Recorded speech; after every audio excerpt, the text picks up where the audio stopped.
Bismillahirrohmanirrohim. Assalomu alaykum barchaga. Hurmatli akalar, hurmatli ukalar, hurmatli opa-singillar, hurmatli muntazam kuzatib borayotgan do'stlar. Bugun bir pul haqida ozroq gaplashib o'tamiz. Ya'ni pulga bo'layotgan noto'g'ri munosabat ko'pincha duch kelyapmiz. Mana shu munosabatga, mana shu haqida gaplashib o'tamiz. Hammani dardi ko'p pul topish. Ko'p pul topish kerak. Qayerdan topish kerak degan savol ko'pchilikni nima qilyapti? Hayolida, fikridan joy olyapti. Kecha-yu kunduz mana shu haqida o'ylaydi.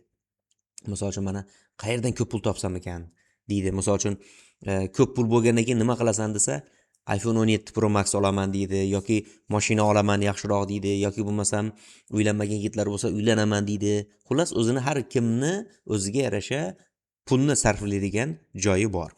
Lekin mana shu yo'lda birovlarni aldashdan, birovlarni haqqini yeyishdan, birovlarni mulkini o'zlashtirishdan toymayotgan insonlar ham bor. Afsuski, mana shunday insonlardan men ko'pchiligini uchratganim sababli mana shu videoni qilishga harakat qildim. Mana ko'ryapmizki, nima qilib bo'lsa-da sizni aldasa-da pulingizni olsa. Keyin u yog'i bilan ishi yo'q. Nima, misol uchun mana sizga falon ishni qilib beraman deydi yoki bir narsa deb va'da beradi-da, pulingizni oladi, shu bilan u yog'i o'sha olguncha qilayotgan muomalasini umuman teskarisi boshlanadi. Yoki bo'lmasa ayrim vaziyatlarda, misol uchun mana ko'rishimiz mumkin, umuman nima deymiz, o'zgarib qolayotgan holatlar ham bor. Bo'ldi, endi bu yog'i ishim bitdi degan ma'noda. Baraka topkur, misol uchun mana pul topayotgan bo'lsang, pulni sonida emas, misol uchun barakasi sonida bo'lmaydi hech qachon. Barakasi buni kam bo'lsa-da, halol bo'lsin, yaxshi bo'lsin, ishonchli bo'lsin.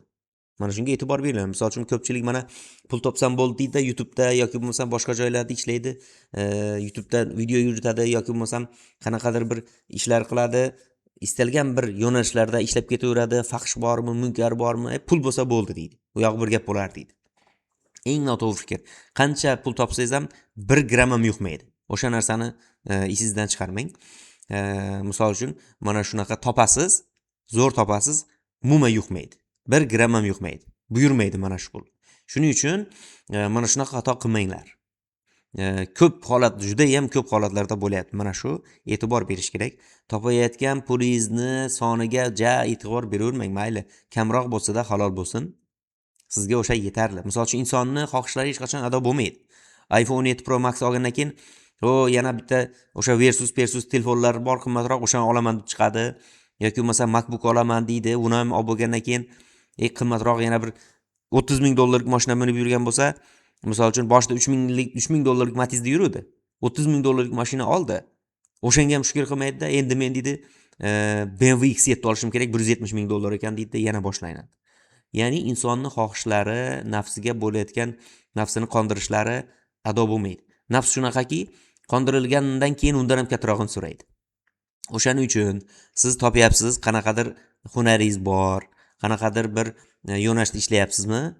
Demak, mana shunga shukr, sabr qilib, mana shuni barakasini so'rab qiladigan bo'lsangiz, mana shu yetarli. Misol uchun-da, bir vodiy oltin bersa ham odamzod to'ymaydi. Shuning uchun faqat pulni deb turib, pulni o'ylab, mana shunaqa yomon ish qilayotganlarni men ko'rib juda odamni nima deydi, ko'nglini sovutadi ko'pchilik insonlar. Misol uchun faqat dardi pul. Dardi pul. Mana shuning uchun iltimos sizlardan juda ham ehtiyot bo'linglar. Har bir topilayotgan pulga, uni sarflayotgan joyiga javob beradi deydi. O'shaning uchun mana shu tomondan e'tibor beringlar. Qayerdan topyapsiz? Birov norozi bo'lib qolmadimi o'sha joyda?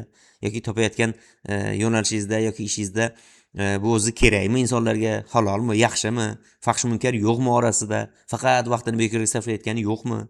Haqiqiy bir realniy natijasi bormi, insonlar uchun foydasi bormi degan savollarni qo'yinglar oldingizga.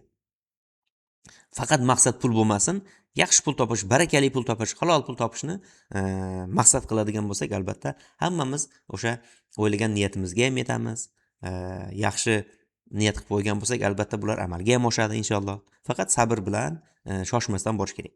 1 oyni 2 oyning ichida $40,000-$30,000 topaman deb turib, o'sha noto'g'ri yo'llardan yurib, qancha xato qilayotganlar, qancha ota-onasini misol uchun mana nima deymiz, ota-onasini yuragini ezib, mana shunaqa tashvishli holatlarga paydo qilib yurayotganlar ham ko'p. Shuning uchun barchadan iltimos qilamiz.